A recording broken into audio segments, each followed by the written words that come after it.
welcome to Learning Karna. This is your Ranchi sir, and today we are going to learn very important topic in English grammar, and it's very important topic, and also it's very important part of our spoken English. और इसको तो English grammar की backbone यानी रीढ़ की हड्डी भी कहते हैं, जिसका नाम है पार्ट्स ऑफ स्पीच. ठीक है, तो आइए बात करते हैं पार्ट ऑफ स्पीच के बारे में डिटेल में. ठीक है, पार्ट ऑफ स्पीच में पार्ट का तो मतलब पता ही दोस्तों आपको. इसका मतलब होता है हिस्सा. ठीक है, ऑफ का मतलब का. स्पीच तो हम लोग जानते हैं, वही जो हम मंच पे चढ़ के देते हैं, भाषण या कोई भी नॉर्मल कॉन्वर्सेशन. ठीक है, स्पीच क्या है? स्पीच कलेक्शन ऑफ सेंटेंसेस है. ठीक है, बहुत सारे सेंटेंस से मिलकर एक स्पीच बनता है, जो नॉर्मली हम कॉन्वर्सेशन यानी वार्तालाप में हम यूज करते हैं. ठीक है, और बहुत सारे वर्ड्स से मिलकर बनता है सेंटेंस.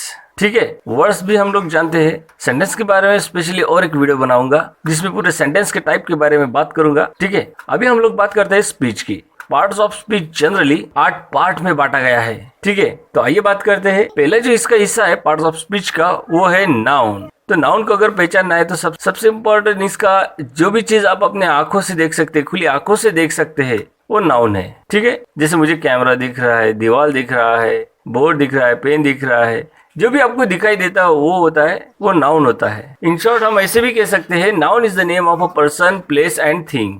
पर्सन लोग दिखते हैं हमें, प्लेस यानी जगह दिखते हैं हमें, और थिंग्स यानी वस्तुएं दिखते हैं हमें. जो भी हम अपने खुले आंखों से देख सकते हैं वो नाउन है. लेकिन एक ऐसी भी चीज है जो हमें नहीं दिखती है, हवा, वो भी नाउन है. ठीक है, नाउन के बारे में एक और वीडियो बनाऊंगा जिसमें पूरी डिटेल में हम जानकारी पाएंगे. ठीक है, अभी हम लोग सिर्फ इंट्रो टाइप ले रहे हैं. सेकंड है प्रोनाउन. ठीक है, प्रोनाउन क्या होता है? प्रोनाउन नाउन के बदले में यूज होता है. ठीक है, ऐसे words which is use in the place of noun, noun के बदले में यूज होता है. जैसे I, we, you, he, she, it, they. I, we, you, he, she, it, they. इसको मैं आपको एग्जांपल से क्लियर करता हूँ. Ram goes to school. Ram school जाता है. यहाँ पे नाउन जो है वो राम है. अगर हमें राम को रिप्लेस करना है तो मैं यहाँ पे क्या यूज कर सकता हूँ? He goes to school. ठीक है, तो राम की जगह पे क्या आ गया?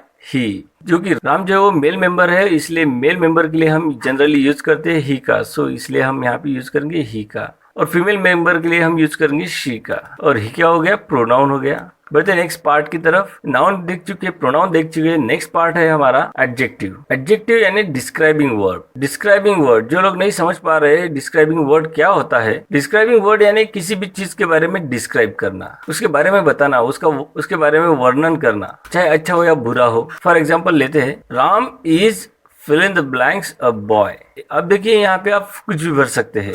Good, bad, tall, brave. ठीक है, मतलब राम के बारे में आप जो भी तारीफ करना चाहते हैं, चाहे बुराई करना चाहे या फिर नॉर्मल बातें करना चाहे, वो क्या है? डिस्क्राइबिंग वर्ड है, और उसी को हम एडजेक्टिव कहते हैं. ठीक है, बढ़ते हैं आगे. नेक्स्ट है एडवर्ब. ठीक है, एडवर्ब का क्या काम है? ये सेंटेंस को मॉडिफाई करता है. मॉडिफाई करने का मतलब थोड़ा इनहेंस करना, थोड़ा बढ़ाना. ठीक है, जैसे मैं एग्जांपल लेता हूँ, Ram it's a sweet mango. ठीक है, राम एक मीठा आम खाता है. अब थोड़ा हम लोग इसको मॉडिफाई करते हैं, Ram it's a very sweet mango. ठीक है, मतलब सेंटेंस को थोड़ा बढ़ाना, बड़ा चढ़ा के थोड़ा उसको बोलना, इनहांस करना, ये काम है एडवर्ब का. आई होप आपको समझ में आ रहा होगा. और भी एग्जांपल लेंगे एडवर्ब के. पूरी इसकी एक वीडियो बनाऊंगा जिसमें एडवर्ब और उसके पूरे पार्ट्स को पढ़ेंगे. ठीक है, सारे पार्ट्स को और डिटेल में पढ़ेंगे, बट अभी सिर्फ एक इंट्रो चल रहा है ताकि पार्ट्स ऑफ स्पीच को आप आसानी से पहचान सको. Next one is preposition. Preposition, preposition नाम से ही पता चलता है कि यहाँ पे ये पोजीशन बता रहा है. जितने भी वर्ड्स है, जैसे कि कोई चीज कहाँ पे रखी हुई है, जैसे the pen is on the table. ठीक है, ऑन, इन, अंडर, अबव, ऐसे जो वर्ड्स है ये पोजीशन बता रहे हैं.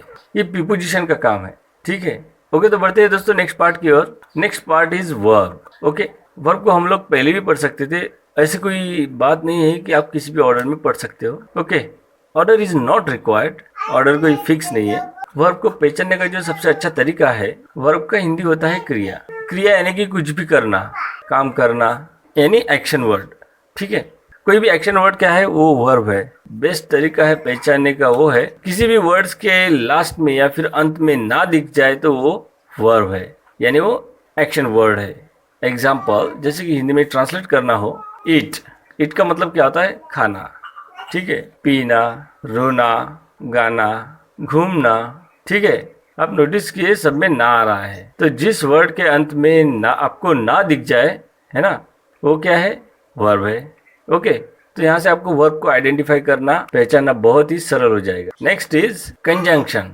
कंजंक्शन का जो काम है, इसका काम है ज्वाइन करना। ये ज्वाइनिंग वर्ड है, जैसे कि एंड, बट, और, ठीक है, ऐसे वर्ड्स कंजंक्शन होते हैं। जैसे कि हम इसमें यूज करते हैं राम एंड श्याम, मतलब किसी भी दो वर्ड को जोड़ना, दो सेंटेंस को जोड़ना, दो क्लॉज को जोड़ना, ये कंजंक्शन का काम है। ओके, तो बढ़ते हैं दोस्तों नेक्स्ट पार्ट की ओर। Okay, now the next part is interjection. Interjection क्या है? Any surprising word is interjection, ठीक है, जैसे कि वाओ, हुर्रे, अल्लाश, और इसके लास्ट में आपको ये सिंबल मिलेगा जिसको हम एक्सक्लेमेशन मार्क कहते हैं, विस्मयादि बोधक चिन्ह। यहाँ पे पूरा जो हमारा ऑटो पार्ट है वो खत्म होता है। आइए थोड़ा और भी करते हैं कि क्या पढ़े हम लोग। जो पार्ट है 1 2 3 4 5 6 7 8। सबसे फर्स्ट पार्ट जो हमने पढ़ा वो था नाउन, सेकेंड वो pronoun, third one verb. Verb हमने थर्ड में नहीं पढ़े थे, ऑर्डर कोई इंपॉर्टेंट नहीं है, बट आपको लेकिन समझना है सब कुछ। एडवर्ब्स, एडजेक्टिव, ठीक है, and preposition, whatever you pronouns, conjunction and interjection. Okay, तो नाउन क्या है? कोई भी नाम जो हम लोग अपनी खुली आंखों से देखते हैं वो नाउन होता है। प्रोनाउन नाउन के बदले में यूज होता है। वर्ब क्या है? लास्ट में आपको ना दिखेगा। एडवर्ब क्या होता है? ये मॉडिफाई करता है सेंटेंस को। एडजेक्टिव क्या करता है? डिस्क्राइब करता है। दोस्तों यहाँ और एक एडजेक्टिव के बारे में फनी सा चीज है, जो भी हम लोग गाली देते हैं ना, व्हाटएवर जो भी गाली देते हैं, तो गाली भी एक एडजेक्टिव होता है, मगर डिस्क्राइब करता है। मतलब जब हम गाली देते हैं तो क्या करते हैं? दूसरे के बारे में डिस्क्राइब करते हैं, तो इसलिए है वो एडजेक्टिव, ठीक है। प्रीपोजिशन पोजीशन बताता है। कंजंक्शन ज्वाइन करता है दो वर्ड्स को, दो सेंटेंस को, दो क्लॉज को। इंटरजेक्शन का काम है सरप्राइज करना, सरप्राइजिंग वर्ड्स, वो इंटरजेक्शन है। ये यही 8 पार्ट है बेसिकली यूज होते हैं किसी भी स्पीच में, ठीक है। तो मैं एक एग्जांपल लूंगा और आपको थोड़ा सा दिखाऊंगा, थोड़ा एक लिटिल ओवरव्यू कि इसमें क्या क्या है। फॉर एग्जाम्पल हम लोग यहाँ पे लिखते हैं, एक सेंटेंस लेते हैं, Ram Yeats a very sweet mango. अब देखिए राम यहाँ पे नाउन है। Noun is the name of a person place, है ना। इट्स मतलब खाना, वर्ब के अंत में ना आता है, ये वर्ब हो गया। ये क्या है? आर्टिकल है जो इस पार्ट्स ऑफ स्पीच का पार्ट नहीं है, बट वो है, उसके बारे में हम लोग आगे पढ़ेंगे, डिस्क्राइब करेंगे उसको अच्छे से। वेरी आपका एडवर्ब है।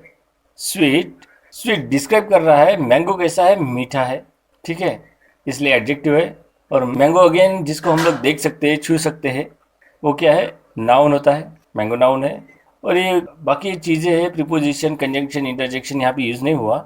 ऐसे बहुत सारे सेंटेंस है, आप पढ़ेंगे तो आपको मिल जाएगा, ठीक है। और सारे पार्ट्स को हम नेक्स्ट वीडियो में, आने वाली वीडियो में पूरी डिटेल में पढ़ेंगे। सो आई होप आपको समझ में आया होगा parts of speech. So thanks for watching. देखते रहिए लर्निंग करता। मिलते हैं अगले नए वीडियो में, तब तक के लिए जय हिंद, वंदे मातरम।